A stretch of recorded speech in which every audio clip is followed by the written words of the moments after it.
tidak sabar lalu mencari jalan pintas. Kesulitan ekonomi, kebetulan istrinya cakep, istrinya disuruh ngojek. Dah lo ngojek aja deh, gue nungguin setoran dah. Suami tapak di rumah. Saudara hadirin yang saya muliakan, buat sepintas memang mendatangkan materi itu mengatasi kesulitan ekonomi, tapi apakah bahagia? Walaupun rumah bisa jadi besar, perabotan bisa serba lebih lengkap dan ada, tapi apakah semuanya mendatangkan bahagia? Sementara suami kehilangan rasa cemburunya, dan dalam agama itu disebut dayus. Dayus, suami yang tidak punya rasa cemburu kepada istrinya. Dan orang dayus kayak begitu haram mendapat bau sorga. Bau sorga saja tidak dapat, apalagi masuk ke dalamnya. Ya tapi juga jangan lantas mentang-mentang harus cemburu sama istri, overacting. Suaminya nawar sayuran, laki pulang ngomel, lu pacaran ya sama tukang sayur. Itu juga over, saudara-saudara. Kesulitan ekonomi diatasi dengan sabar. Sabar dalam arti berusaha dengan tidak mengambil jalan pintas, berusaha tetap berada di jalan yang diridhoi oleh Allah. Ini yang jadi problema ini rumah tangga sekarang ini, kesulitan ekonomi, di mana lapangan kerja sulit, di mana persaingan hidup tajam, sedangkan kita hidup ingin seperti orang lain. Kita mudah gelap mata, mudah picik pandangan, mudah sulit pertimbangan, lalu mengambil jalan pintas. Kadang menjual akidah, menjual keimanan. Kebetulan penderingan kering, ada yang nawarin beras 3 liter sama supermi 2 bungkus. Hari Minggu diajak ke gereja mau. Itu iman kena beras 3 liter telap. Kesulitan ekonomi, saudara-saudara, sehingga Imam Ali pernah berkata, kadal fakru ayyakuna kufron. Kemiskinan memang mudah membawa orang kepada kekafiran, kepada perbuatan-perbuatan yang bisa mengundang kekafiran. Oleh karena itu dalam tamsil lain beliau berkata, kalau ada ular dan ada kemiskinan, kemiskinan yang saya getok lebih dulu, kemiskinan yang saya bunuh lebih dahulu. Karena kemiskinan mudah membawa orang kepada kekufuran. Bagaimanapun sulitnya ekonomi yang dihadapi dalam rumah tangga, percayalah satu saat jalan keluarnya mesti ada. Mesti ada. Jangan sampai mengambil jalan pintas yang membuat kita keluar dari jalan yang ditinjau dari segi kemasyarakatan pun mendatangkan aib, ditinjau dari kehormatan berkeluarga pun mendatangkan nista, ditinjau dari segi ekonomi pun barangkali tidak akan mendatangkan kelimpahan materi. Jalan pintas pada umumnya, saudara-saudara, hanya memberikan kenikmatan yang sekejap. Dan apalah itu artinya kalau harus mengorbankan kesenangan yang abadi dan kekal. Kadang-kadang mengorbankan anaknya sendiri, anaknya dikomersilkan. Pokoknya siapa yang nyamper lu berangkat aja dah. Asal pulang nenteng pisang sama jeruk sebongsang, orang tua udah anteng aja udah. Saudara hadirin yang saya muliakan, setiap kita selalu berhadapan dengan kesulitan. Karena itu rumah tangga yang bertujuan mencapai mardhatillah, mereka sabar dalam menghadapi kesulitan. Tidak ada beras, puasa saja, puasa sunnah, puasa sunnah. Lapar tapi ada pahalanya, daripada tidak puasa lalu ngegerundel. Brengsek Tuhan, gue sembahyang melulu lapar juga. Sudah lapar tidak berpahala. Bukankah Rasulullah sendiri kalau pulang ke rumah Aisyah lalu berkata, ya Humairah, ada makanan hari ini? Ada makanan yang enggak ada bang. Alhamdulillah, kalau begitu saya puasa. Pulang dari mana-mana perut lapar, mau makan tidak ada makanan, bukan marah, bukan ngamuk, puasa.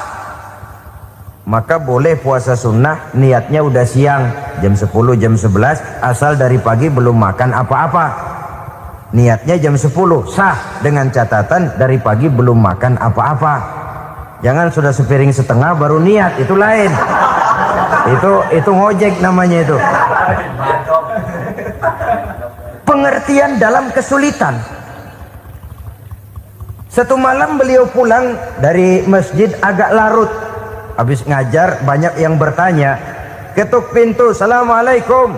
Assalamualaikum. 3 kali beliau memberi salam, tidak ada jawaban, tidak dibukakan pintu. Rupanya istri beliau lelah bekerja di waktu siang, tidurnya pules benar. Marahkah Rasul? Tidak. Beliau gelar sorban, tidur di depan pintu.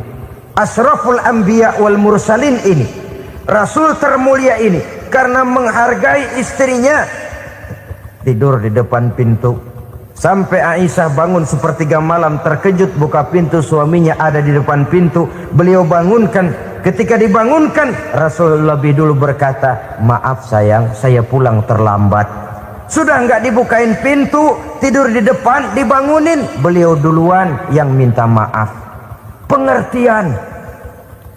Kalau emosi, memang nggak dibukain pintu, tidur di depan. Begitu dibukain, yang enak kita tunjuk jidatnya.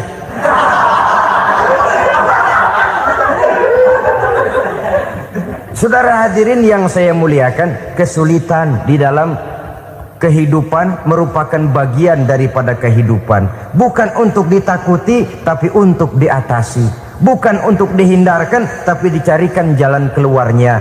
Hadapilah kesulitan dengan baik sangka kepada Allah, dengan lapang dada, dan dengan tetap bersabar menghadapinya. Kenapa? Karena tujuan kita mendirikan rumah tangga, mencapai ridho Allah.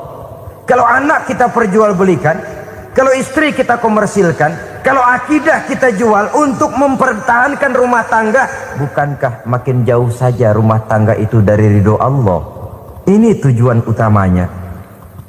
Yang ketiga, rumah tangga yang bertujuan mardotillah itu, suami istri yang merupakan fondasi di rumah tangga, suami sebagai pemimpin, istri sebagai pembina, selalu musyawarah dalam menyelesaikan persoalan. Walaupun istri ditakdirkan sebagai pemimpin dan suami sebagai pemimpin dan istri yang dipimpin, tapi agama menganjurkan musyawarah. Jangan mentang-mentang istri nyari duit, suami nyari duit, lalu menteleng. Segalanya mau diktator, segalanya mau sendiri. Rumah tangga yang bertujuan mencapai ridho Allah selalu didirikan atas dasar musyawarah. Sehingga apabila sesuatu itu dihasilkan dari suasana musyawarah, tidak akan melahirkan penyesalan di belakang hari. Kalau tidak, berjalan menurut seleranya masing-masing, belakangan timbul penyesalan, akhirnya main salah menyalahkan.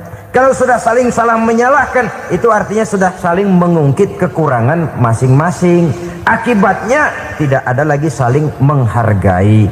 Jadi dengan demikian musyawarah di dalam menyelesaikan persoalan. Menghadapi kesulitan ekonomi, musyawarah. Menghadapi kenakalan anak, musyawarah. Akan membeli ini dan itu, sebaiknya juga musyawarah. Kalau merupakan hasil musyawarah, maka saudara-saudara hasilnya pun akan dihadapi oleh bersama. Enak rasakan bersama, tidak enak rasakan bersama. Kenapa? Tadinya musyawarahnya bersama-sama juga.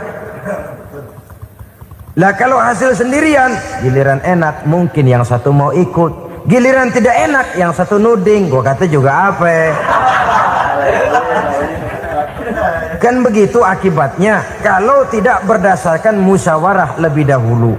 Maka insya Allah hasil musyawarah ini setidaknya tidak akan mendatangkan sesalan di belakang hari nantinya. Saudara-saudara kaum muslimin rahimakumullah, ciri yang keempat, sepasang suami istri yang bertujuan mencapai ridho Allah dalam upaya mencapai rumah tangga bahagia itu tawakal apabila mempunyai rencana. Tawakal berserah diri kepada Allah.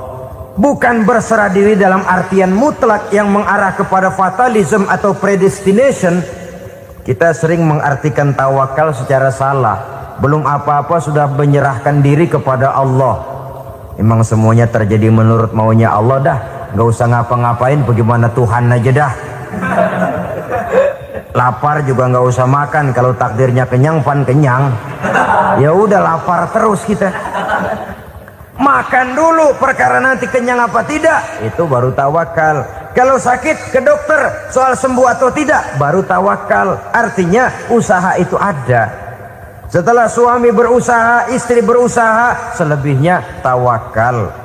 Apa perlunya tawakal? Apabila berhasil tidak lupa daratan, apabila berhasil tidak lupa diri, apabila gagal tidak putus asa. Sehingga dengan demikian dari tawakal ini lahirlah pondasi yang kokoh membina rumah tangga yang bahagia dalam upaya mencapai keridhaan daripada Allah Subhanahu wa taala. Apapun yang kita laksanakan di rumah tangga, tujuan intinya tetap untuk mencapai keridhaan Allah. Beli kendaraan untuk mencapai ridho Allah, lalu dipakai ngaji, dipakai ke masjid dan sebagainya. Beli peralatan rumah tangga untuk mencapai ridho Allah. Mendidik anak untuk mencapai ridho Allah. Membantu keluarga untuk mencapai ridho Allah. Dan begitu selanjutnya. Tawakal apabila mempunyai rencana. Kemudian cirinya yang kelima, suami istri yang bertujuan mencapai ridho Allah selalu mempererat silaturahmi.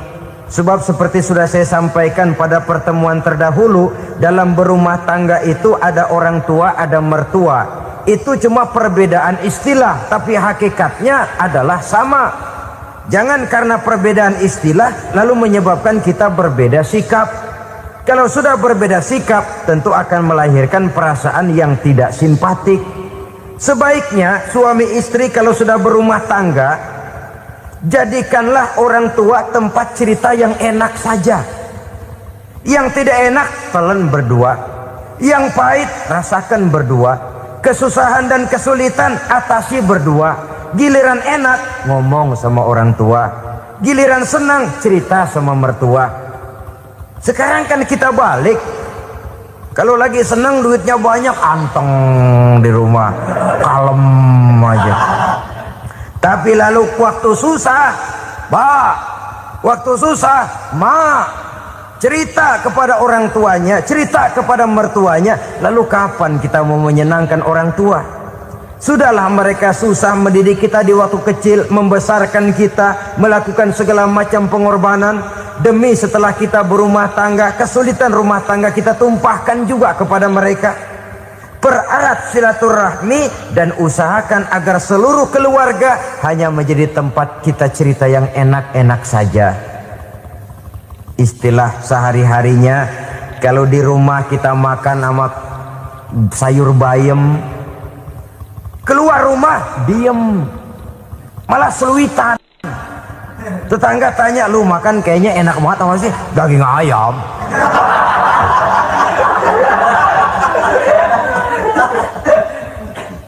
Lalu tetangga kan akan berbisik, itu makannya tuh orang enak bener ya, rumah tangganya tiap hari makan sama daging ayam. Biarlah paling kurang itu jadi doa, daripada kita makan sama kangkung lalu ribut ngomel di mana-mana. Gua kesel banget sama bini gua. Di warung ceritanya lagi. Kenapa? Saban sari gue direbusin kangkung mulu. Brengsek. Di warung cerita ada RT, ada RW. Gara-gara makan sama kangkung se-RT tahu. Akhirnya mungkin kalau kita berangkat orang hitung dari jauhan. Lihat, kangkung liwat gitu.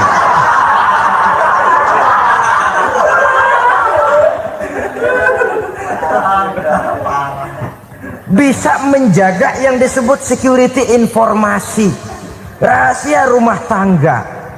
Bahkan pernah saya berikan contoh karena ingin menghargai. Suami beliin kain batik buat istrinya. Istri tahu begitu sepintas, nih kain jelek nih. Tapi karena mau menyenangkan suaminya, dia bohong. Bagaimana Bu, kain yang Bapak beliin? Aduh bagus bener Pak. Bagus sekali itu kain. Warnanya Pak emang yang model begitu tuh. Tetangga kita mana ada yang pakai kain begitu Pak. Ya emang nggak ada jelek. Menghargai.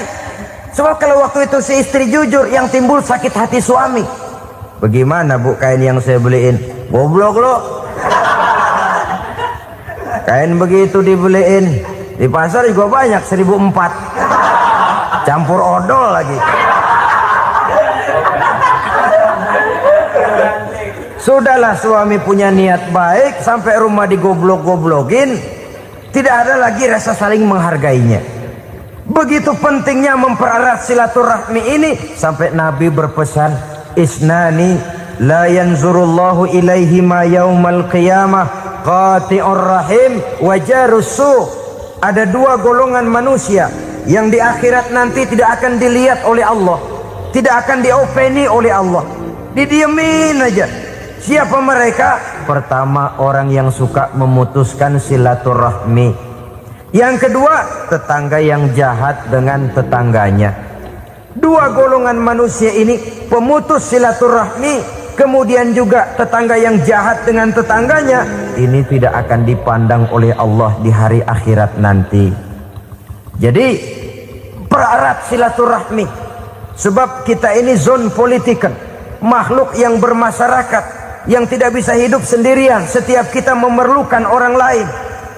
Kita disebut kaya karena ada yang miskin, kita disebut alim karena ada yang awam, kita disebut berkuasa karena ada rakyat jelata. Tanpa rakyat tidak ada penguasa, tanpa yang miskin tidak ada orang kaya.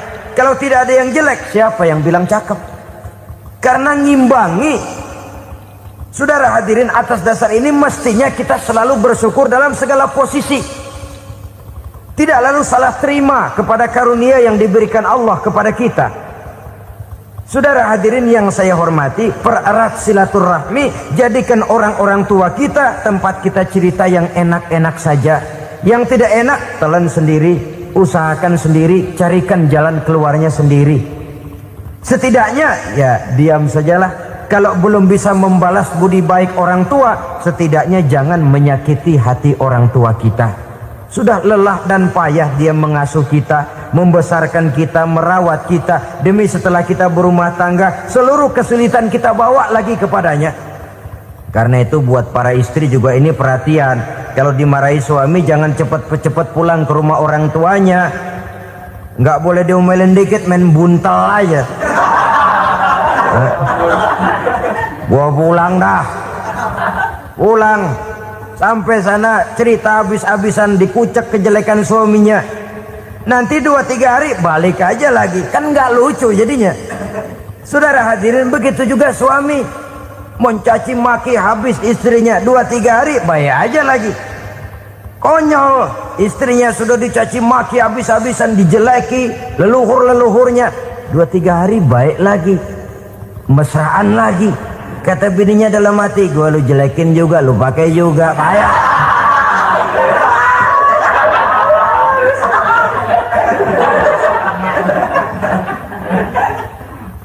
Saudara hadirin yang saya muliakan, itulah sebabnya pada awal tadi saya katakan perlunya kita mempunyai timbangan baik sebagai suami maupun sebagai istri. Nah, dari mempererat silaturahmi ini akan terjalin rasa kekeluargaan. Maka tradisi arisan keluarga itu bagus sesungguhnya untuk mempererat silaturahmi. Cuma celakanya bukan silaturahmi yang jadi tujuan, arisannya itu yang jadi tujuan. Akibatnya apa? Kalau belum narik mah semangat banget datang dah. Begitu udah narik aja udahan. Itu celakanya. Akhirnya silaturahminya jadi nomor 2, arisan semata-mata yang menjadi tujuan. Sesungguhnya itu bagus untuk mempererat silaturahmi. Karena kalau kita dengan kita sesama saudara sudah tidak saling mau mengenal, bagaimana dengan anak-anak kita? Bagaimana dengan cucu-cucu kita? 2-3 generasi yang akan datang tentu akan lebih saling tidak mengenal lagi. Baiklah ya, yang keenam, suami istri yang bertujuan untuk mencapai keridhaan Allah itu selalu berusaha tolong menolong di dalam kebajikan. Sebab Allah pesankan itu di dalam Al-Maidah ayat 6, wa ta'awanu 'alal birri wat taqwa wala ta'awanu 'alal itsmi wal 'udwan. Bertolong-tolonganlah kamu di dalam kebaikan, di dalam bertakwa kepada Allah. Jangan bertolong-tolongan di dalam maksiat, di dalam dosa, dan di dalam usaha yang menimbulkan permusuhan. Kalau suami marah kepada seseorang, istri jangan ngipasin. Oh bang, yang begitu mah dibayain tuman. Bu, udah habisin aja dah. Anak-anaknya marahin sekalian. Ngipasin. Istri kesel sama tetangganya, suami ngipasin. Emang tuh tetangga kita, hahu. Habis orang dikipasin. Ta'awanu 'alal birri wat taqwa, bertolong-tolonganlah di dalam kebaikan. Istri malas ngaji, suami mendorong, memberikan sugesti. Suami malas berusaha, istri memberikan sugesti. Saling tolong menolong di dalam kebaikan dan takwa, dan jangan tolong menolong dalam dosa dan permusuhan. Kata suami, bu, daripada kita melarat terus hidup, kita piara tuyul yuk. Kata istrinya, nah ini sudah menyimpang bang, bersabarlah, bagaimanapun insya Allah kita tidak akan mati kelaparan. Piara tuyul itu nanti jadi pindah akidah, merusak iman, berteman dengan setan. Apalah artinya kekayaan dan kesenangan sebentar kalau harus mengorbankan kekayaan dan kesenangan yang abadi. Ini sudah alal ismi wal udwan, sesuatu yang mengandung dosa. Saudara hadirin yang saya hormati, kemudian yang keenam, berbaik sangka. Baik suami maupun istri sama-sama saling berbaik sangka. Suami melepas istri, istri melepas suami dengan hati yang ikhlas. Suami meninggalkan istri di rumah dengan jiwa yang bersih dan rasa yang aman. Ada rasa baik sangka, dan ini modal dasar. Kalau sudah dilandasi oleh buruk sangka, tentu yang lahir nanti adalah perasaan-perasaan yang tidak baik. Akibatnya sangat tidak menguntungkan. Inilah beberapa ciri dari rumah tangga yang didirikan atas dasar mardhatillah, mencapai keridhaan dari Allah. Nanti akan menyusul tujuan berikutnya, diantaranya mendapat keturunan, diantaranya lagi mendatangkan gairah untuk lebih berusaha mencari rezeki karena sudah merasa punya tanggung jawab berupa anak dan istri, mempererat silaturahmi. Itu cuma tujuan-tujuan sekundernya saja. Tujuan primernya kita melakukan suatu nikah untuk mencapai keridhaan dari Allah Subhanahu wa taala. Silakan punya istri cantik, kaya, tapi tujuan utamanya kita membina rumah tangga untuk mencapai ridho dari Allah. Karena itu dasarnya mawaddatan warahmah. Jangan cuma cinta, tapi juga kasih sayang. Cinta, kecenderungan kepada jasmani akan berakhir, tapi kasih sayang, kecenderungan kepada rohani, makin tua malah makin erat, makin tua malah makin mesra. Sehingga kadang kita menampak kakek-kakek dan nenek-nenek lagunya kayak pengantin baru. Apa cinta-cintaan? Tidak. Bagaimana kakek-kakek sama nenek-nenek harus bilang I love you? Yang masih ada itu waktu itu mawaddah, kasih dan sayang. Itu yang akan kekal, itu yang akan abadi. Tanpa materi orang sulit untuk bahagia, tapi materi semata bukan jaminan orang untuk bahagia. Nah, ciri yang terakhir dari rumah tangga yang bertujuan mencapai ridho Allah, sinar agama kelihatan di dalamnya. Baik suami maupun istri sama-sama orang yang taat melaksanakan ajaran agama. Saudara, mudah-mudahan walaupun singkat dapat menjadi sumbangan moral dalam kita mewujudkan rumah tangga yang bahagia menurut contoh yang diberikan oleh Rasulullah Sallallahu Alaihi Wasallam. Terima kasih atas perhatian saudara. Mohon maaf atas segala kekurangan. Usikum wa nafsi bitaqwallah. Wassalamualaikum warahmatullahi wabarakatuh.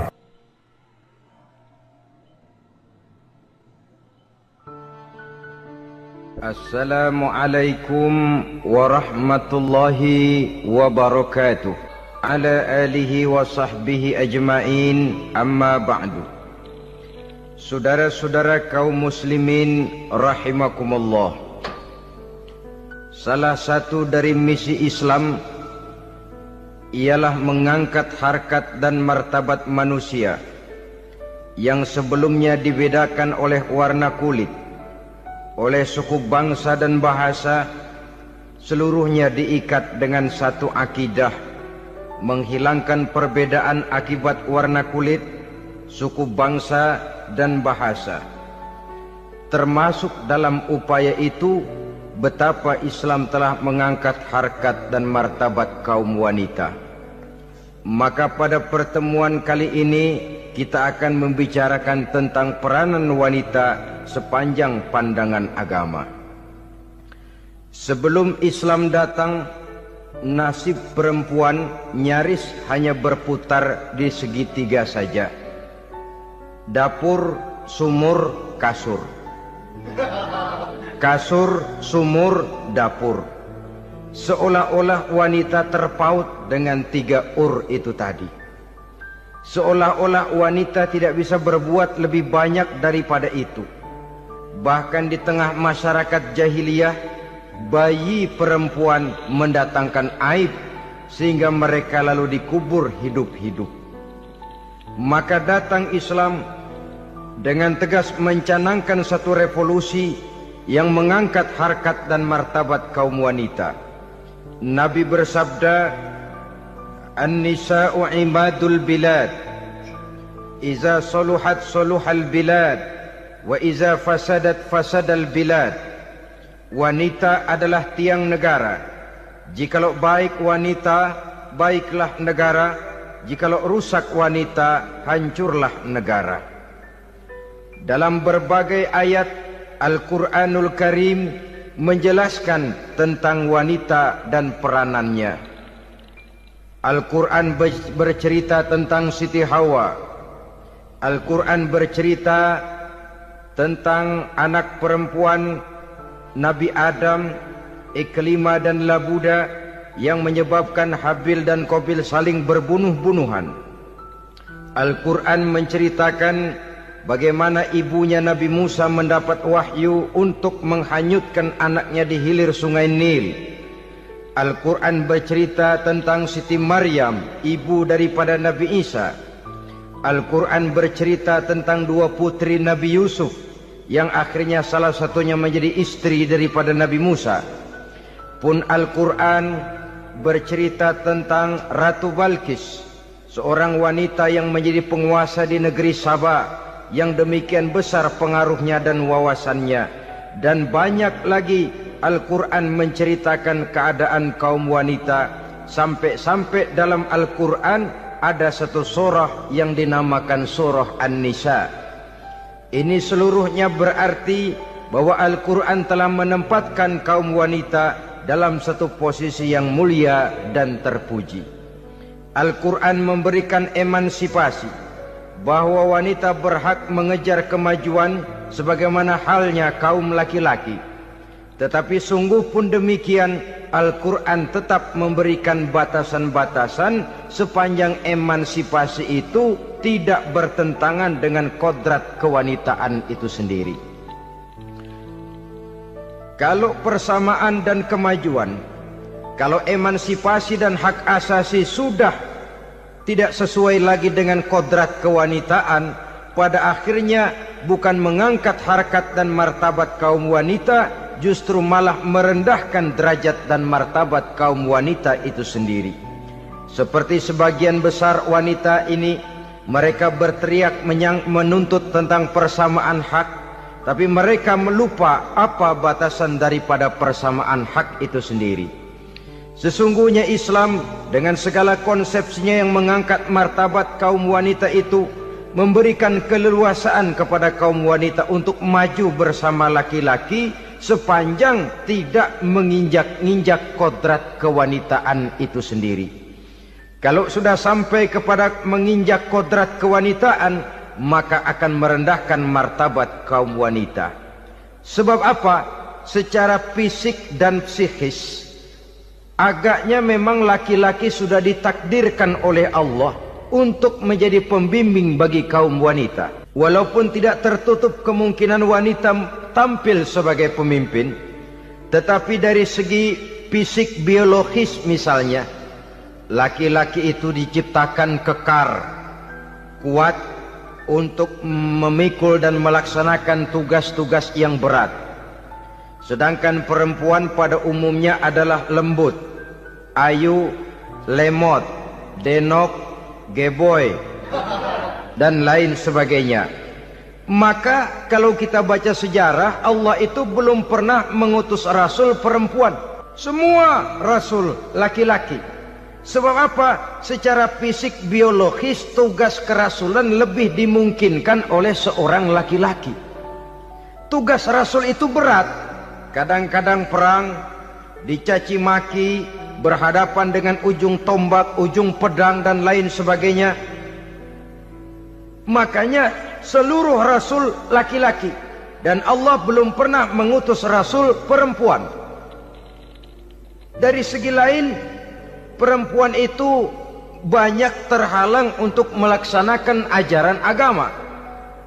Misalnya 1 minggu dalam sebulan perempuan itu terkena cuti khusus, mengalami masa menstruasi, tidak sholat, tidak puasa, tidak melaksanakan ajaran agama yang tidak dibolehkan pada saat menstruasi itu. Kalau ada rasul perempuan, lalu saat malaikat akan menyampaikan wahyu, kebetulan rasulnya sedang men, wah, itu bisa balik-balik lagi malaikat Jibril ke langit itu. Mau turun nyampein wahyu, balik lagi ke atas, ditegur, kenapa balik lagi Jibril? Rasulnya lagi head.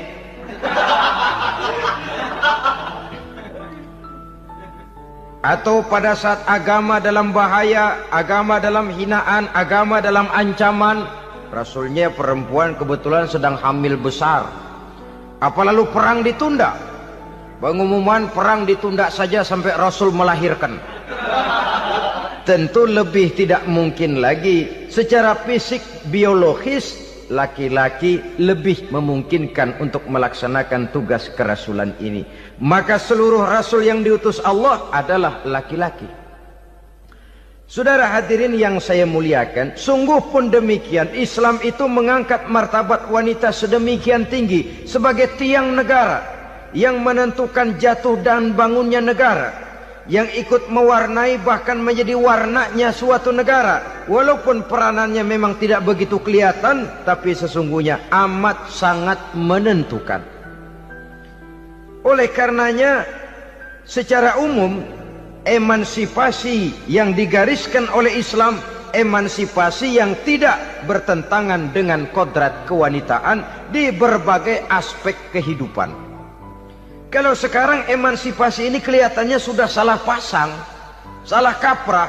Bahkan belum lama kita menyaksikan bagaimana ada binaragawati.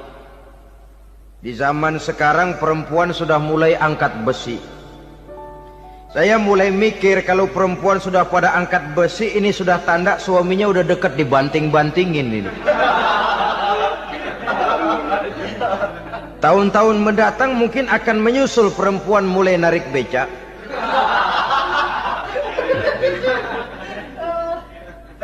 Nampaknya kan sudah tidak lagi mengindahkan kodratnya sebagai wanita. Ada olahraga yang hanya pantas dikerjakan oleh laki-laki. Oleh karena itu pada kesempatan ini kita akan mencoba melihat peranan wanita dari berbagai dimensinya. Yang pertama, peranan wanita sebagai istri. Adalah Rasul memilih istri pertamanya Sayyidatuna Khadijah radhiyallahu anha. Kalau pilihan utama beliau pertama kali nikah dengan Siti Khadijah, jelas itu pilihannya bukan karena kecantikan. Kenapa? Beliau nikahi Siti Khadijah dalam usia 40 tahun Khadijah dan 25 tahun Rasul. Statusnya janda pula. Kalau beliau seorang pemburu kembang, pemburu bunga, kenapa mesti nikah dengan janda berumur 40 tahun? Sedangkan beliau waktu itu masih berumur 25 tahun. Apa sasaran utamanya? Bisa kita lihat nanti. Setelah beliau diangkat menjadi Rasul, ternyata Khadijah lebih daripada seorang istri, beliau masuk ke dalam staf Nabi. Orang lain beliau belum beriman, beliau malah beriman lebih dahulu sebagai perempuan pertama yang masuk Islam. Orang lain memusuhi Nabi, beliau malah mengorbankan hartanya untuk membantu perjuangan Nabi. Istri setia semacam ini, dengan peranannya sebagai istri yang sedemikian rupa, memberikan andil yang sangat besar bagi kesuksesan dan keberhasilan seorang suami. Sebaliknya, seorang istri bisa mempengaruhi suaminya. Seorang suami yang jujur, polos, lugu, sederhana, bisa jadi koruptor ulung kalau didorong-dorong oleh istrinya. Seorang istri Pak Lurah memang tidak ikut mengatur kelurahan, tapi dia bisa mewarnai suaminya. Seorang istri gubernur memang tidak ikut mengatur provinsi, tapi dia bisa mewarnai suaminya. Sepanjang warnanya positif, tentu sangat baik dan sangat diharapkan. Tetapi kalau warnanya negatif, kiamatlah akibatnya umat ini. Oleh sebab itu, peran pertama dari kaum wanita sesungguhnya adalah sebagai istri yang mendampingi suami untuk mengolah dan melaksanakan tugas-tugas besar.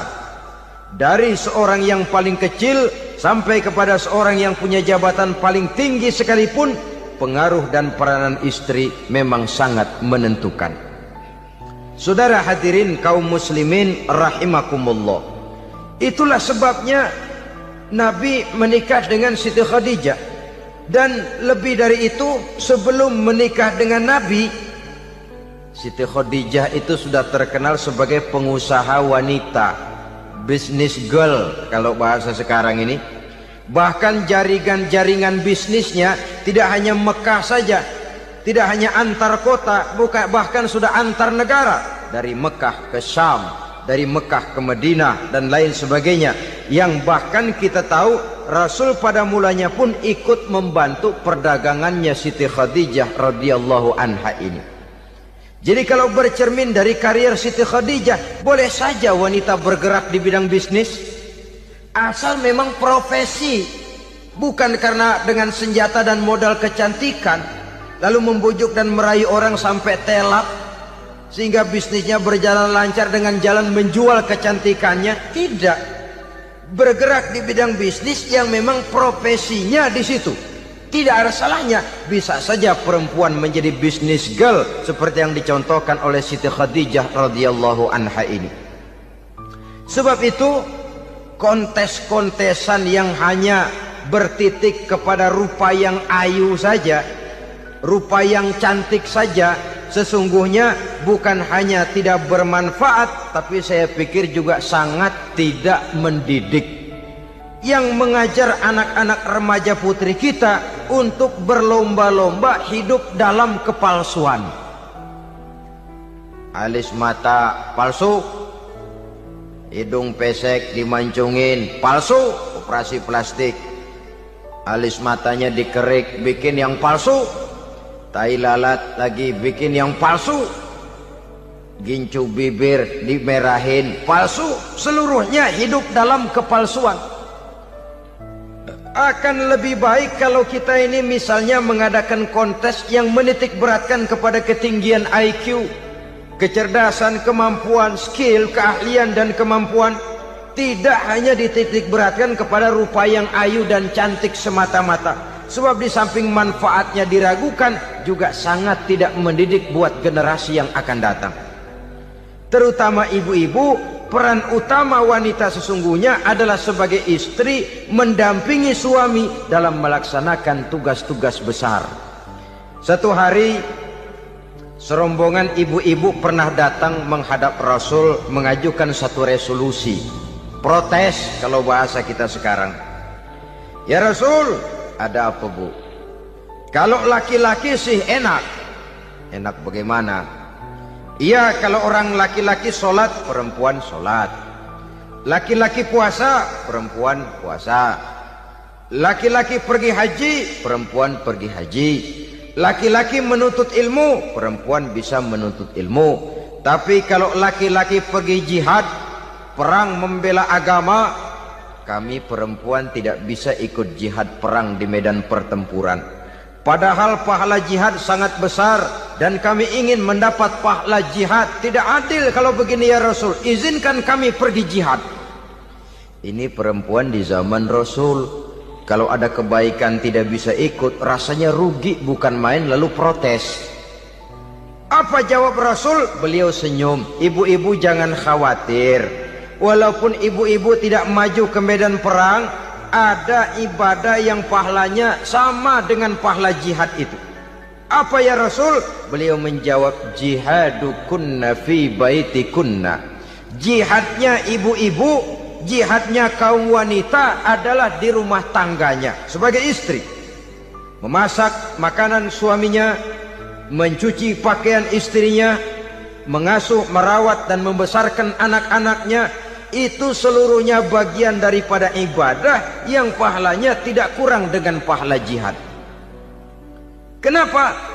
Al-Quran itu memberikan sesuatu sesuai dengan kedudukannya. Kalau perempuan pergi perang jihad membela agama, musuhnya laki semua, kayak apa perangnya? Itu musuhnya bisa nggak mau pakai pedang, perangnya udah gulat aja udah. Sehingga Rasul lalu memberikan satu jalan keluar yang membuat wanita-wanita itu lega. Jihadukunna fi baitikunna. Ibu-ibu sih tidak usah khawatir, jihad ibu adalah di rumah tangga ibu-ibu semua. Sejak bangun tidur sampai tidur kembali, nyaris kaum ibu itu 24 jam pekerjaannya. Sebagai istri, dia melaksanakan jihad di rumah tangganya. Peranan wanita yang pertama adalah sebagai istri, yang walaupun tidak kelihatan dan menonjol seperti halnya laki-laki, tapi sangat mewarnai, bahkan menjadi warna dari tugas apapun yang dihadapi oleh suaminya. Dulu ada seorang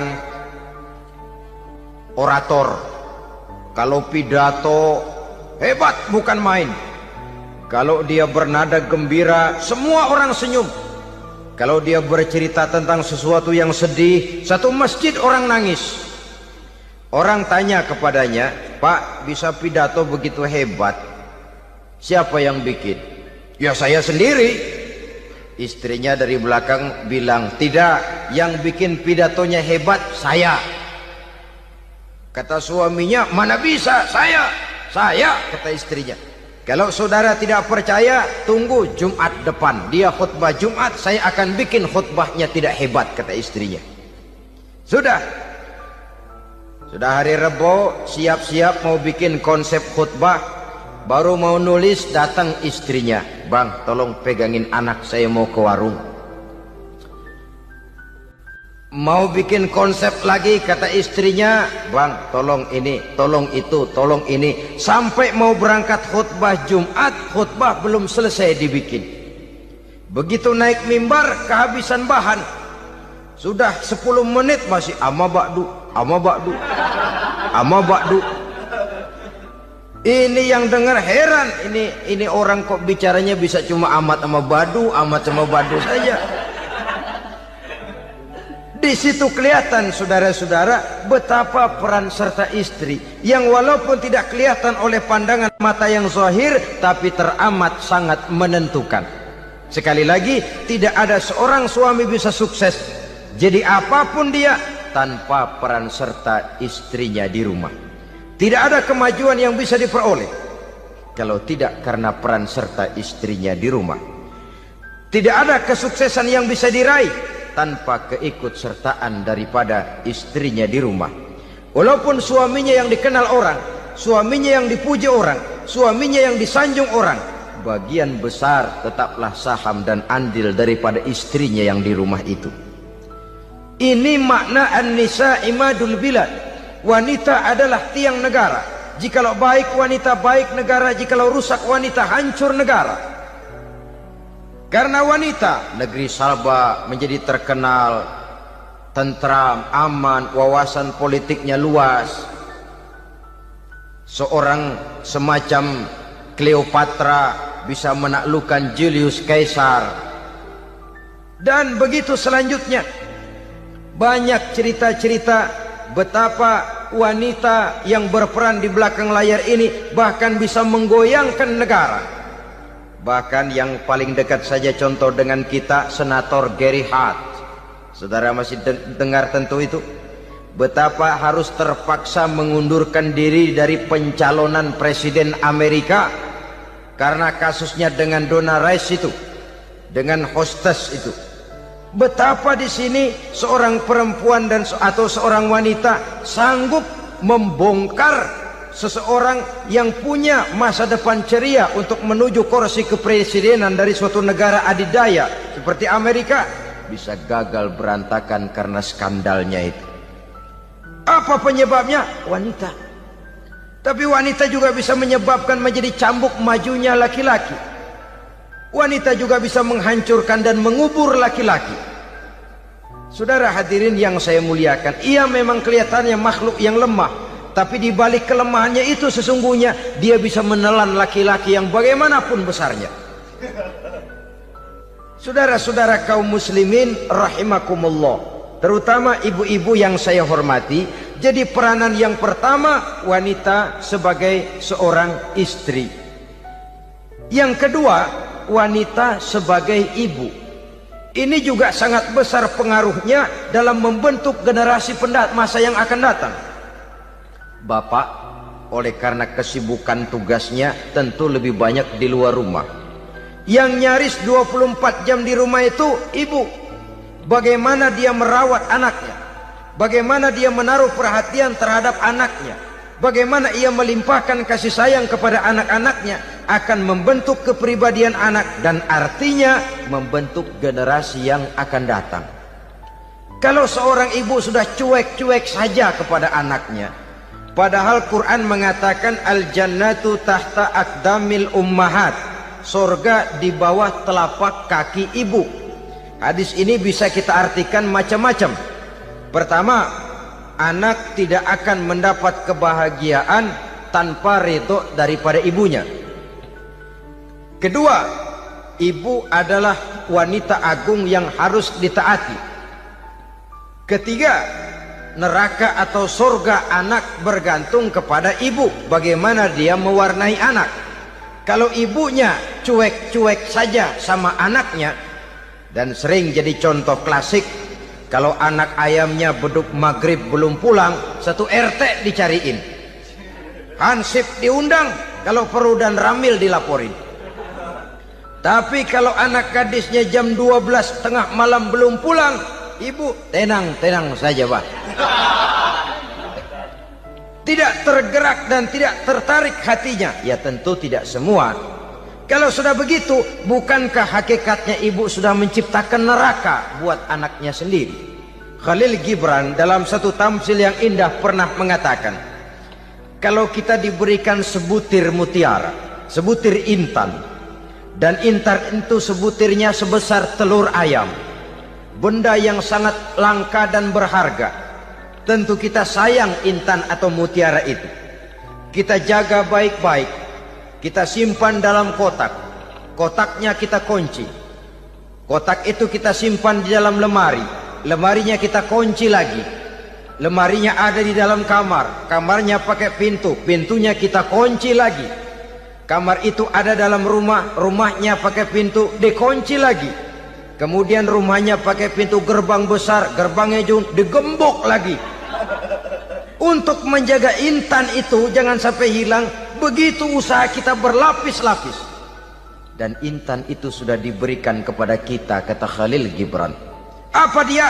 Anak-anak yang diamanahkan Allah kepada kita. Itu intan-intan mahal, itu mutiara-mutiara pilihan yang dititipkan dan diamanahkan untuk kita jaga sebaik-baiknya. Haruskah dia sia-sia di tangan kita? Haruskah dia merana jatuh di tangan ibu yang tidak punya tanggung jawab? Saudara hadirin yang saya muliakan, oleh karenanya peranan sebagai ibu ini sangat menentukan bagi pembentukan generasi yang akan datang. Salah ibu mengarahkan anak, akan lahir generasi mendatang yang tidak kita harapkan. Sehingga Nabi bersabda, kullu mauludin yuladu 'alal fitrah fa abawayhi yuhawwidanihi aw yunassiranihi aw yumajjisanihi.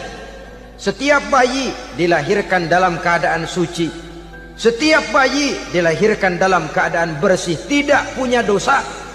Islam tidak mengenal dosa warisan. Semua saja bayi lahir dalam keadaan suci dan bersih. Kalau demikian lalu bagaimana? Kata Nabi, ibu bapaknya lah yang kelak akan menjadikan anak itu sebagai Yahudi, yang kelak menjadikan itu anak itu sebagai Nasrani, atau menjadikan anak itu sebagai Majusi. Ibu bapaknya yang mewarnai anak. Ibaratnya anak itu kertas putih, mau ditulis tinta hijau warnanya hijau, mau ditulis tinta merah warnanya merah, mau ditulis tinta hitam pun warnanya hitam. Oleh karena itu pembentukan anak yang soleh secara mental sesungguhnya sudah diwarnai oleh kebiasaan ibu bapak dalam pergaulan di rumah tangganya secara mental.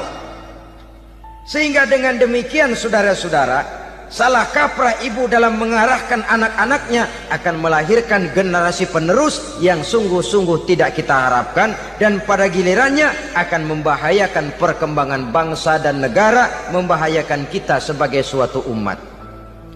Apalagi sekarang ini masih banyak orang-orang muslim, orang-orang tua muslim yang kadang-kadang menyekolahkan anaknya di sekolah yang membahayakan akidahnya, mematikan imannya, menghancurkan tauhidnya.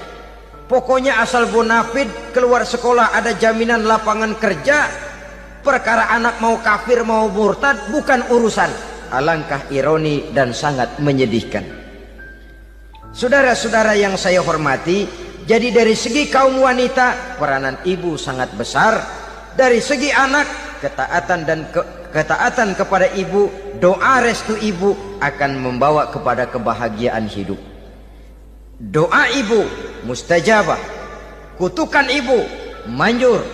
Beberapa hikayat dan riwayat menjadi contoh dan tamsil buat kita betapa tidak ada satu kebahagiaan di dunia ini yang bisa ditegakkan tanpa doa restu daripada ibu. Pantas kalau dalam Al-Quran ada ummul kitab, ibunya atau induknya kitab. Tiap negara punya ibu kota, bapak kota tidak ada. Lalu lagi wawasan Nusantara disebut ibu pertiwi, bapak pertiwi kemana tahu. Saudara hadirin yang saya muliakan, lalu dalam peringatan hari-hari besar nasional ada yang namanya Hari Ibu. Hari bapak nggak pernah diperingati. Ada Hari Ibu, dan ibu itu pun ada Ibu Kartini, ada Ibu Dewi Sartika, dan macam-macam lagi yang seluruhnya merupakan refleksi dan gambaran betapa peranan kaum wanita di dalam kehidupan ini yang memang banyak mewarnai dan menjadi warna dari suatu kegiatan.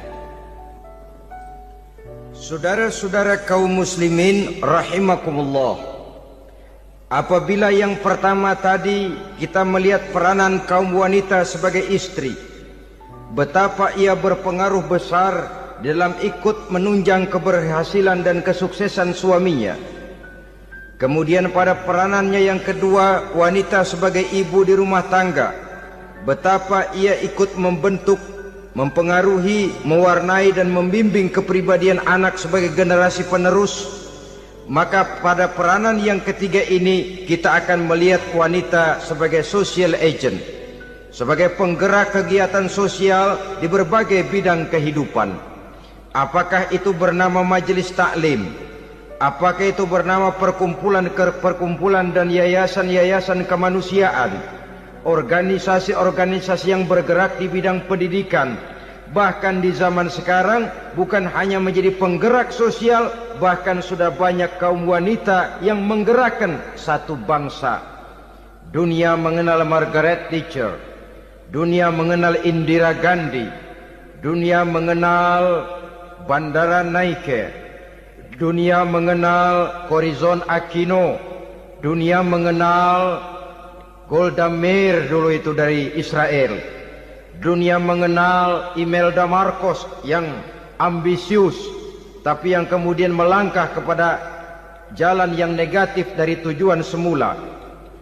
Ini bukan hanya sekedar social agent, tapi bahkan sudah mengarah kepada menggerakkan dan mewarnai suatu bangsa. Islam membuka pintu ke arah itu. Wanita duduk dan berfungsi sebagai social agent, mengurus berbagai macam perkumpulan-perkumpulan yang bertujuan kepada kebajikan, menyantuni yatim piatu, memelihara kesehatan, menyayangi binatang, memelihara kelestarian lingkungan dan lain sebagainya.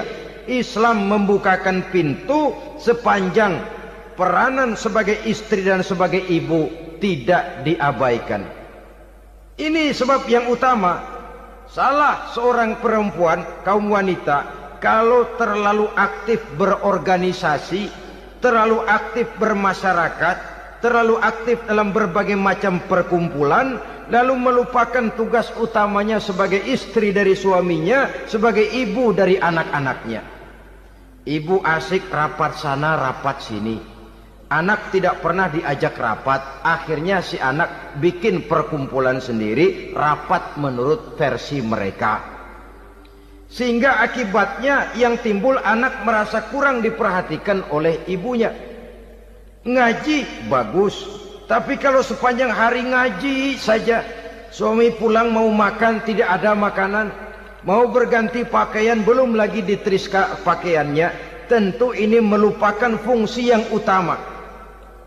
Kegiatan sosial, kegiatan di organisasi adalah jadwal kegiatan setelah fungsi sebagai istri dari suami, sebagai ibu dari anak-anak dilaksanakan dengan sebaik-baiknya. Bukan tidak baik ngaji, kalau dari ngaji ke ngaji saja. Bangun tidur ngaji, jam 7 ngaji, berangkat jam 11. Sholat zuhur berangkat ngaji lagi, pulang sore, malam ngaji lagi. Suami tidak terurus, anak-anak pun terbengkalai, rusaklah rumah tangga. Dan bukankah satu bangsa terdiri dari satu tatanan masyarakat, dan tatanan masyarakat yang paling kecil bernama keluarga. Keluarga merupakan unit dari masyarakat, unit yang terkecil, dan keluarga terdiri dari pribadi-pribadi yang merupakan bapak, ibu, dan anak-anak. Sehingga masyarakat bangsa yang baik terdiri dari masyarakat yang baik. Masyarakat yang baik tersusun dari keluarga-keluarga yang baik.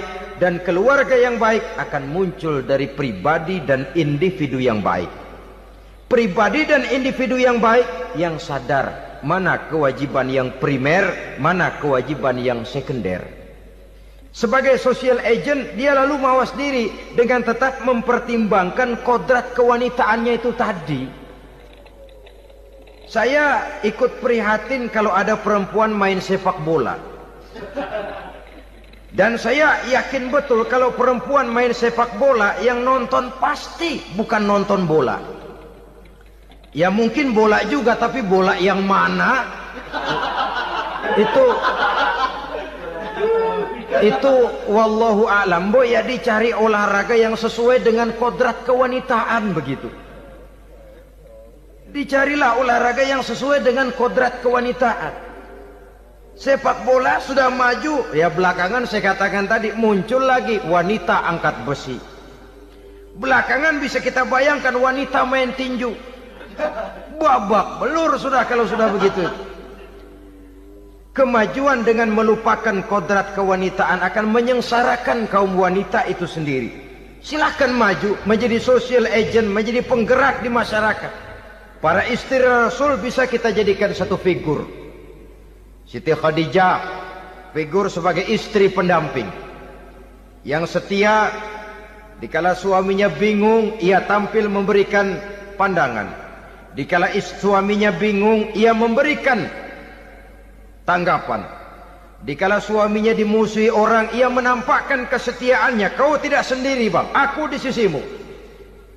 Dikala jiwanya gelisah ketika pertama kali menerima wahyu berhadapan dengan malaikat Jibril, Khadijah yang menghibur. Kalla ma yukhzikallahu abada.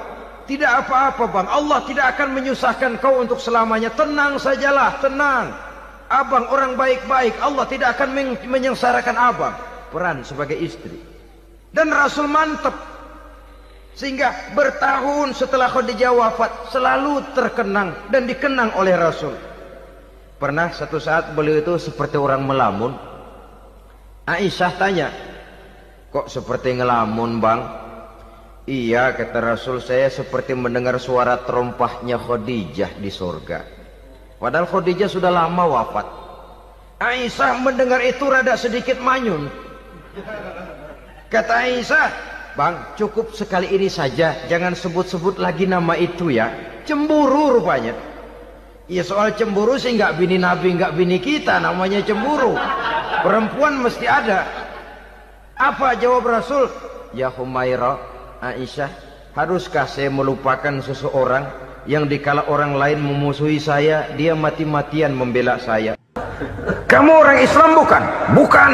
Pantas. Kenapa saya salah? Dia bilang. Ya jelas salah. Salahnya di mana? Kamu ini manusia. Kalau hidup cuma dari tangan ke mulut, saya bilang, kambing di kampung saya juga begitu pikirannya, Ner. Itu kambing di kampung saya, asal perutnya kenyang, sudah hidup dia. Perkara besok bagaimana, lusa prospeknya macam mana, bulan depan ada apa, kambing nggak pernah mikir. Di kampung saya kambing juga pikirannya begitu. Kamu Kristen ya? Tadinya. Loh kok tadinya, lalu apa sekarang kamu ini? Dia bilang, sekarang saya netral. Saya tidak beragama, tapi saya percaya kepada Tuhan sebagai pencipta alam. Assalamualaikum warahmatullahi wabarakatuh. Waalaikumsalam warahmatullahi wabarakatuh. Alhamdulillah, wassalatu wassalamu ala sayyidina Rasulillah, sayyidina wa maulana Muhammad ibn Abdullah wa ala alihi wa sahbihi wa mawala, la hawla wa la quwwata illa billah, amma ba'du. Bapak-bapak, ibu-ibu, saudara-saudara kaum muslimin rahimakumullah. Di dalam kehidupan kita sebagai seorang muslim, minimal 5 kali dalam sehari semalam kita mendengar seruan untuk mendirikan solat yang disebut azan. Ada kalimat menarik di dalam kalimat azan itu, yakni seruan hayya 'alal falah, marilah menuju kepada keberuntungan, marilah meraih kemenangan. Seruan ini adalah kecenderungan dari setiap manusia, apapun warna kulitnya.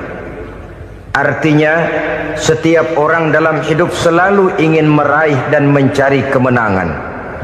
Kemenangan akan melahirkan kepuasan batin, dan kepuasan batin memberikan kebahagiaan.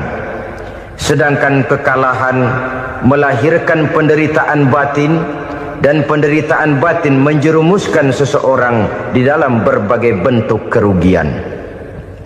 Jikalau inilah seruan azan, maka masalahnya ialah apa yang menyebabkan kita meraih kemenangan.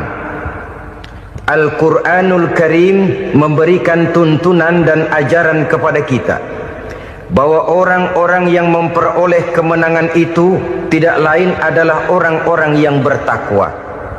Hanyalah mereka yang bertakwa kepada Allah Subhanahu wa ta'ala pada akhirnya akan tampil sebagai pemenang. Lalu siapa orang yang bertakwa itu? Dijelaskan dalam awal-awal Al-Baqarah, orang yang bertakwa yang akan meraih kemenangan. Pertama, allazina yu'minuna bil ghaib, yaitu orang-orang yang beriman kepada yang gaib. Percaya bahwa ada alam yang gaib, alam yang abstrak, alam yang tidak bisa dijangkau oleh salah satu daripada panca indera kita. Mereka percaya dan beriman kepada adanya malaikat, beriman kepada adanya iblis dan jin, beriman kepada adanya alam kubur, beriman kepada adanya alam mahsyar, beriman kepada adanya alam akhirat, beriman kepada adanya surga dan neraka. Beriman bukan cuma sekedar beriman dalam ucapan bibir saja, tetapi beriman yang nilai iman itu mampu mewarnai gerak dan gaya hidupnya. iman yang meresap sampai ke tulang sumsum, kemudian memberikan dampak positif di dalam kehidupan manusia. Alam, kita tahu, adalah sesuatu yang selain Allah, dan Allah bukanlah alam. Apapun namanya selain daripada Allah, itu adalah alam. Alam pada hakikatnya terbagi menjadi dua. Ada alam syahadah, alam nyata, alam konkret, alam yang bisa dijangkau oleh salah satu indera kita.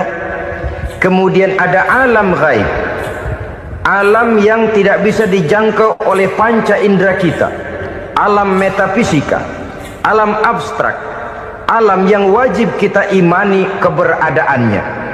Kita percaya bahwa malaikat itu ada, kita percaya kepada jin, bahwa jin itu ada, kita percaya kepada adanya iblis dan setan.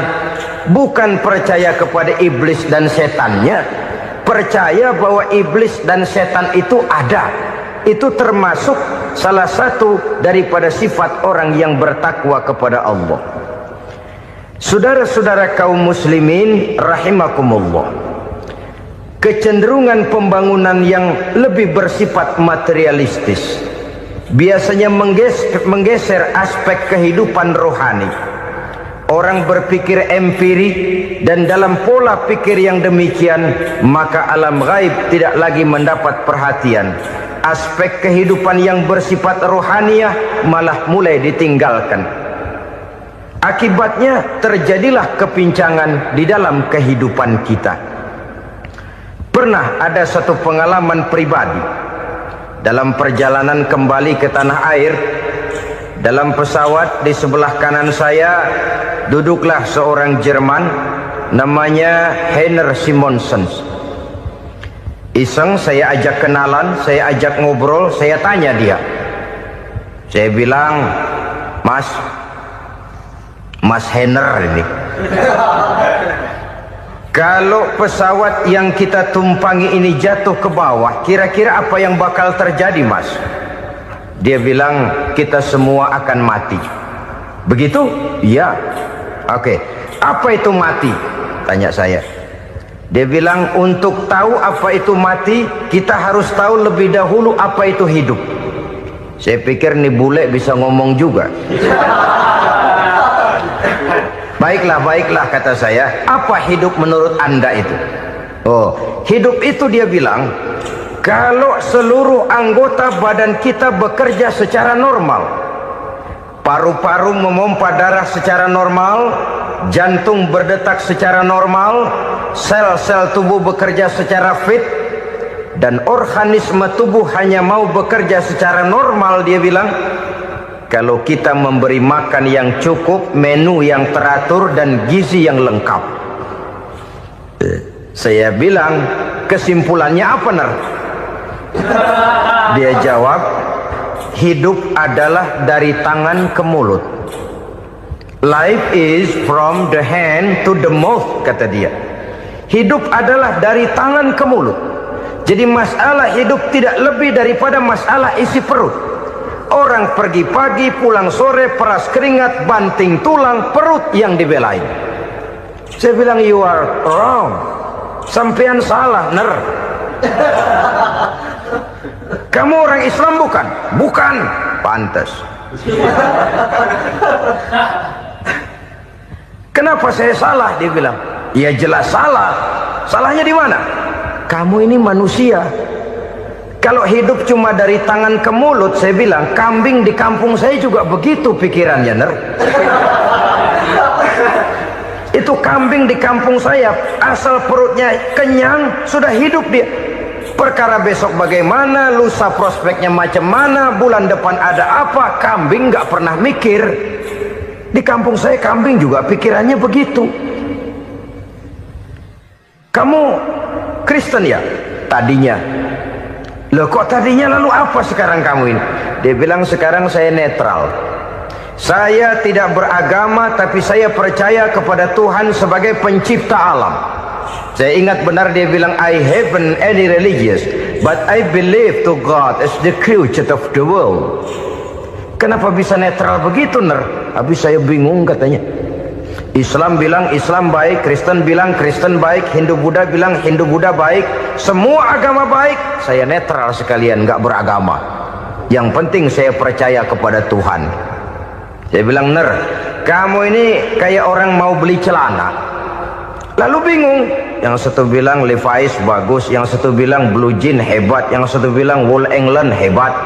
Celana ini hebat, celana itu bagus, celana ini hebat. Semua celana bagus, kamu bingung. Akhirnya netral, tidak pakai celana. Itu juga salah. Saya pikir-pikir, kemudian saya melihat bahwa dua pola berpikir Henner ini nampaknya sudah mulai menggejala di lingkungan masyarakat bangsa kita. Disadari atau tidak, secara jujur kita harus berkata, dua pola pemikiran Henner ini mulai berkembang di tengah masyarakat bangsa kita. Pertama, pola pikir materialisme. Hidup adalah dari tangan ke mulut. Masalah hidup tidak lebih masalah isi perut. Itu yang perlu dibela, dan disitulah arti kehidupan. Pergi pagi, pulang sore, peras keringat, banting tulang untuk mempertahankan perut. Kalau sudah kemari cara orang berpikir, maka buat apa percaya kepada yang gaib? Untuk apa sholat? Untuk apa puasa? Untuk apa zakat? Untuk apa menghadiri majelis taklim? Tanpa kepercayaan kepada yang gaib, hidup berjalan menurut alur empiris dan materialis. Kalau sudah ke sana cara orang berpikir, biasanya orang lalu cenderung menghalalkan segala cara. Hanyalah orang yang percaya bahwa akhirat ada. Hanyalah orang yang percaya bahwa alam kubur itu ada. Hanyalah orang yang percaya bahwa malaikat itu ada, hidupnya akan lebih terarah dan terkendali. Karena kepercayaan kepada yang gaib, yang merupakan fase daripada kehidupan setelah hidup yang sekarang ini, mewarnai gerak pribadi seseorang di dalam dia melakukan kegiatan hidupnya. Pola berpikir materialisme, disadari atau tidak, mulai menggejala di lingkungan masyarakat bangsa kita. Hidup tidak lebih dari urusan tangan ke mulut, mulut ke tangan, tangan ke mulut. Asal perut sudah kenyang, hiduplah sudah. Perkara bagaimana prospek hari yang akan datang, bagaimana akhirat, tidak jadi persoalan. Ini yang oleh Nabi diperingatkan, ad-dunya sijnul mu'min wa jannatul kafir. Dunia adalah penjara bagi orang beriman dan surga bagi orang kafir. Dulu di zaman Belanda hadis ini pernah disalah tafsirkan, disalah artikan, digunakan sebagai senjata untuk mengkebiri dan membuat impoten umat Islam. Sudahlah umat Islam gak usah macam-macam, kata Belanda. Dunia ini kan penjara buat orang Islam, surga buat orang kafir. Di penjara jangan bertingkah.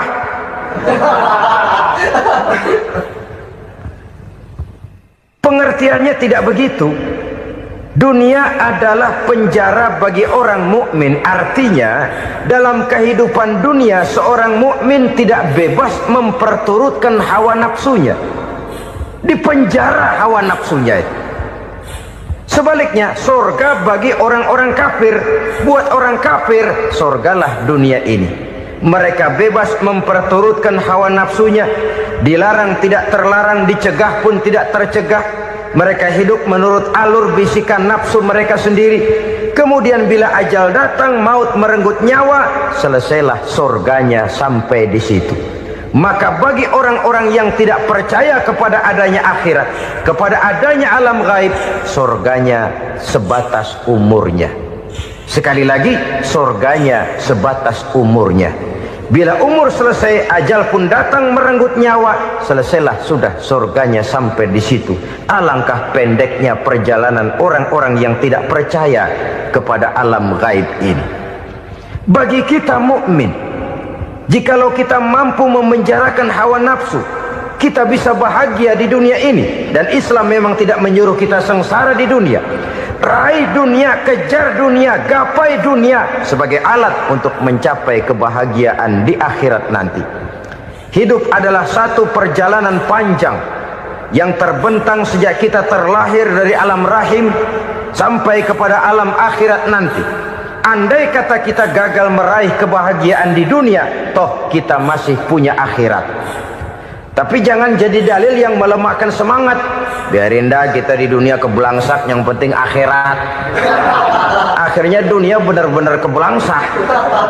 Bagaimana dunia ini bisa kita raih, dan bagaimana meraih dunia untuk menunjang kepentingan akhirat nanti.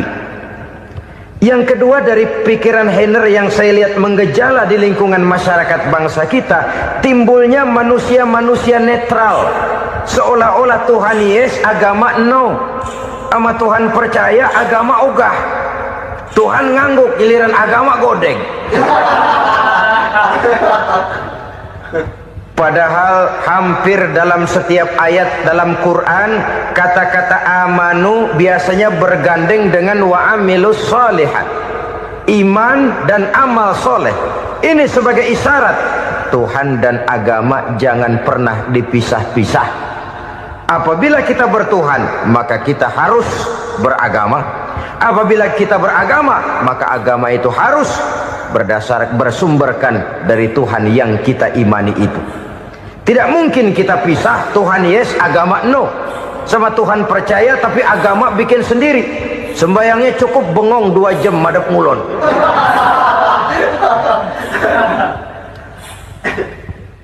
Saudara-saudara kaum muslimin rahimakumullah.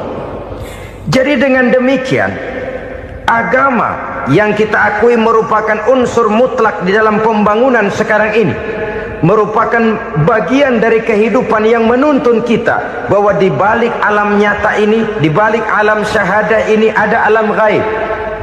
Dan mudabbir, murabbi, yang mengatur, yang menguasai, yang memelihara baik dia alam nyata, baik dia alam gaib, tidak lain adalah Allah Subhanahu wa taala. Di sana ada satu super power, satu maha kekuatan yang kita perlu bersandar kepadanya. Sebagai makhluk nyata yang hidup di alam nyata, berbuatlah secara nyata sebagaimana harusnya kita berbuat. Karena Islam jelas bukan agamanya orang pemalas. Islam jelas bukan agamanya orang yang mengajarkan setelah selesai sholat boleh duduk, nggelenggem ayam-ayam, ndelohom, menghitung bintang di langit sambil menunggu keajaiban. Tidak. Islam adalah agama yang mengajarkan apabila sholat sudah selesai kamu kerjakan, bertebaranlah di permukaan bumi, cari karunia Tuhanmu. Jangan hidup berpangku tangan menunggu keajaiban, karena hidup bukan undian. Jangan berharap untung besar tanpa mau peras keringat. Tapi di sebalik itu toh kita juga harus yakin bahwa di sisi usaha nyata yang kita lakukan ada satu super power, satu maha kekuatan gaib yang menentukan berhasil dan tidaknya usaha kita.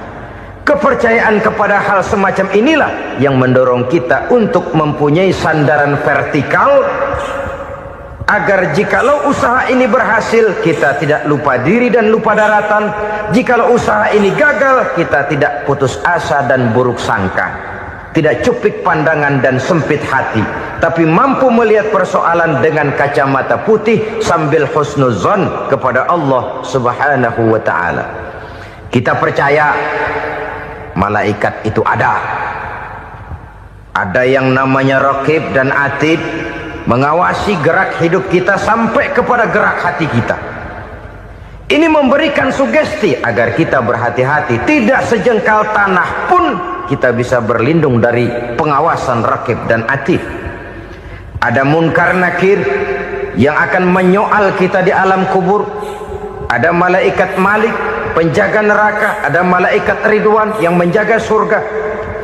Kita percaya kepada adanya jin, kita percaya kepada adanya setan, iblis. Percaya kepada adanya, bukan mempercayai si setan, si iblis lalu menjadikannya sebagai teman. Tidak. Percaya bahwa mereka itu ada dan merupakan makhluk Allah yang gaib, yang diciptakan Allah Azza wa Jalla. Kepercayaan kepada alam gaib memberikan motivasi terhadap gerak lahir manusia, sehingga dengan motivasi kepercayaan kepada yang gaib, gerak lahir jadi lebih terarah, jadi lebih terpelihara. Pernah seseorang bertanya, Pak, apakah adanya akhirat bisa dibuktikan secara ilmiah? Saya bilang tidak bisa, tidak bisa. Kenapa? Karena yang berangkat nggak pernah pulang kemari lagi. Kalau dia pulang kemari bisa kita tanya bagaimana enak di sono. Cuma secara moral saya katakan, lebih beruntung orang yang percaya kepada akhirat daripada yang tidak. Sekarang saudara percaya akhirat ada, lalu saudara baik-baik di dunia, sholat, puasa, zakat, menolong orang lain, menebarkan kebajikan. Saudara mati, andai kata akhirat tidak ada, toh dalam hidup saudara sudah berbuat baik, paling tidak nama saudara akan dikenang sebagai orang baik. Sebaliknya, saudara percaya, kata saya, bahwa akhirat tidak ada, lalu hidup semau-maunya, tenggelam dalam maksiat dan munkarat, menentang Allah, tidak mau ruku dan sujud, lalu saudara mati, kemudian akhirat ada, ayo mau apa? Bekal tidak punya. Jadi secara moral lebih beruntung orang yang percaya kepada adanya akhirat daripada yang tidak percaya. Dan itu alam gaib yang tidak bisa dibuktikan secara eksat. Jangankan untuk membuktikan seperti itu, dalam kehidupan sehari-hari saja yang kita rasakan tidak selalu berbentuk toh. Angin, bagaimana sih bentuknya angin? Kita tidak tahu. Merah, buktinya kalau dikerok merah. Yang merah itu kulit, yang kulit kita bukan anginnya. Sakit, rasa sakit itu ada, tapi bagaimana bentuk sakit kita nggak pernah tahu. Kalau kita makan cabai pedas, bagaimana bentuk pedas itu tidak ada, tapi rasa ada. Bentuk pedas hijau, cabainya bukan pedasnya. Tidak semua yang kita rasakan bisa kita gambarkan dalam bentuk yang konkret. Oleh karena itu, sekali lagi bahwa kepercayaan kepada alam yang gaib mampu memberikan satu sugesti yang menata kehidupan seseorang lebih lurus, lebih terarah, dan lebih terkendali. Maka wajar kalau kepercayaan kepada yang gaib mengantarkan seseorang untuk meraih kemenangan. Kenapa? Dia percaya kepada yang gaib, bahwa akhirat ada, bahwa alam kubur ada, bahwa pertanggungan jawab itu ada. Maka dia lalu tidak hidup saenae udele dewe, itu loh. Tidak hidup menurut seleranya sendiri, terarah, teratur. Ini cirinya yang pertama. Orang bertakwa yang akan meraih kemenangan, mereka beriman, mereka percaya kepada yang gaib. Bahkan hal-hal konkret saja selalu berangkat dari yang gaib. Saudara-saudara, para remaja, para pemuda sekarang ini tidak pernah tahu toh siapa yang akan jadi teman hidup saudara. Kita bisa saja ngerancang, mentargetkan, tapi toh akhirnya yang namanya jodoh bukan kekuasaan kita. Rezeki di luar kemampuan kita. Begitu juga ajal, maut, jodoh, ajal adalah contoh-contoh konkret bahwa pada akhirnya yang gaiblah yang menentukan. Bertahun-tahun ngelancong, emang jodoh seret nggak jadi.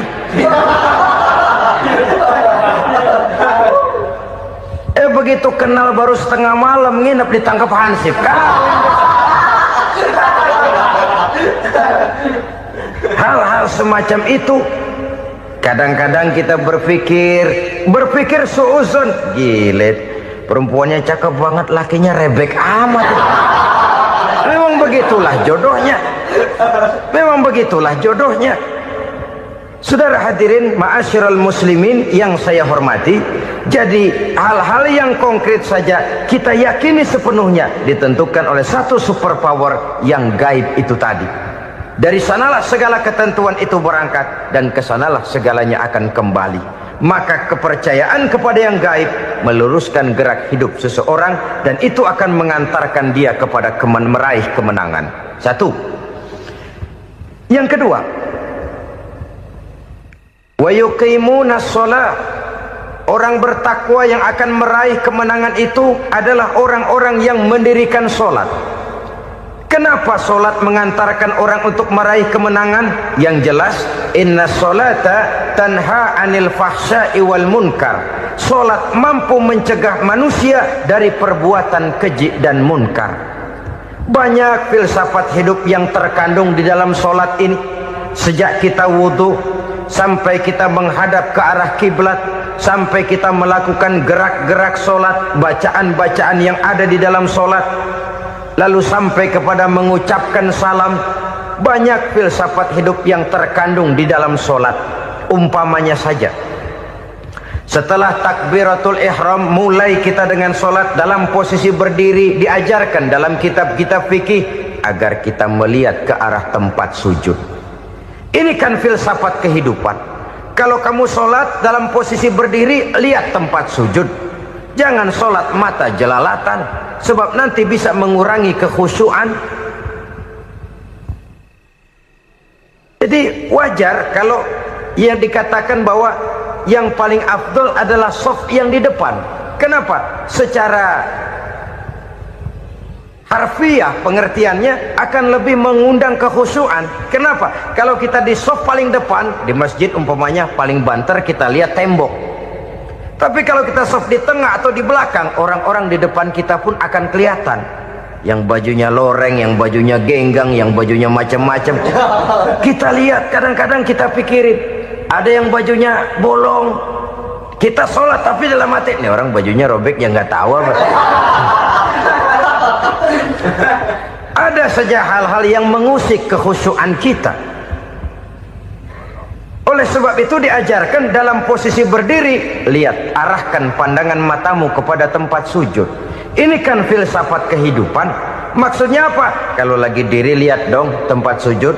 Kalau udah di atas, ingat dong sama yang bawah. Kalau sudah tinggi, ingat dong dari mana kamu berangkat. Kalau sudah berkuasa, bantu dong yang lemah. Kalau sudah kaya, santuni dong yang miskin. Kalau sudah alim, bimbing dong yang awam. Ini filsafat kehidupan.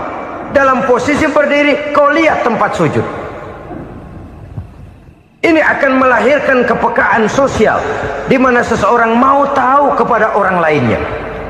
Bagaimanapun kaya kita, tinggi pangkat dan jabatan kita, jikalau hidup hanya untuk kepentingan perut sendiri saja, rasanya belum membawa manfaat di dalam kehidupan kita. Tapi efek yang tertinggi sesungguhnya, solat mencegah manusia dari perbuatan keji dan munkar. Perbuatan keji dan munkar, walaupun kelihatannya mendatangkan uang, membawa keuntungan, tapi itu keuntungan semu, keuntungan sementara. Dengan menipu orang lain kita bisa dapat untung, tapi tidak membawa berkah. Dan itu adalah kerugian besar dalam kehidupan kita. Maka untuk meraih kemenangan, harus dimulai dengan membentuk kepribadian yang tegar, memiliki sandaran vertikal yang langsung kepada Allah Subhanahu wa ta'ala. Dan itu hanya bisa kita tempuh melalui jalur ibadah formal yang sudah ditentukan Allah, yakni solat yang 5 waktu. Untuk memperkuat itu, ada solat-solat sunnah, rawatib, nawafil, sebagai terminal-terminal kontrol cadangan untuk memelihara stabilitas temperatur batin di dalam kita berhubungan dengan zat yang maha gaib, yaitu Allah Subhanahu wa ta'ala. Orang sering bertanya, Pak, itu tetangga saya nggak sholat, duitnya nggak habis-habis, Pak. Nggak sholat tapi mobilnya tambah terus. Nggak sholat tapi usahanya makin maju.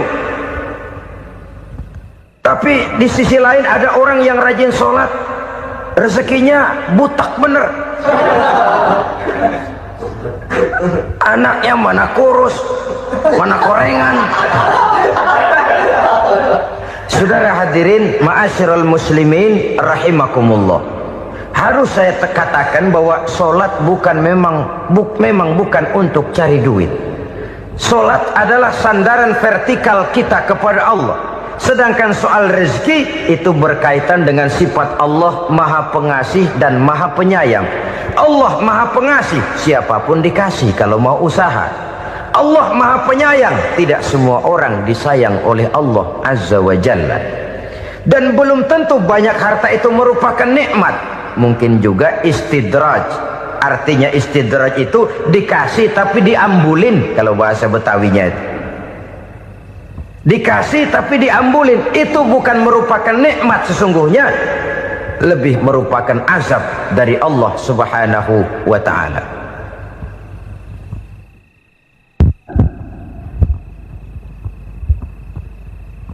Agama mempunyai sistem sholat, dan kita umat Islam telah dituntun oleh Allah Subhanahu wa ta'ala yang wajibnya 5 kali dalam sehari semalam mendirikan sholat, dan itu tentu berada dalam jangkauan kemampuan manusia. Pada awalnya barangkali kita memang merasa sholat itu satu kewajiban, tapi semakin kita hayati makna, manfaat dan filsafat yang terkandung di dalam ajaran sholat, semakin sampai kita kepada keyakinan bahwa sholat adalah keperluan kita. Sehingga pada waktu tertentu dinilai puncaknya, kita tidak lagi akan berkata saya wajib sholat, tapi kita akan berkata saya perlu sholat. Kalau kita sudah merasakan itu adalah keperluan kita, nah di sanalah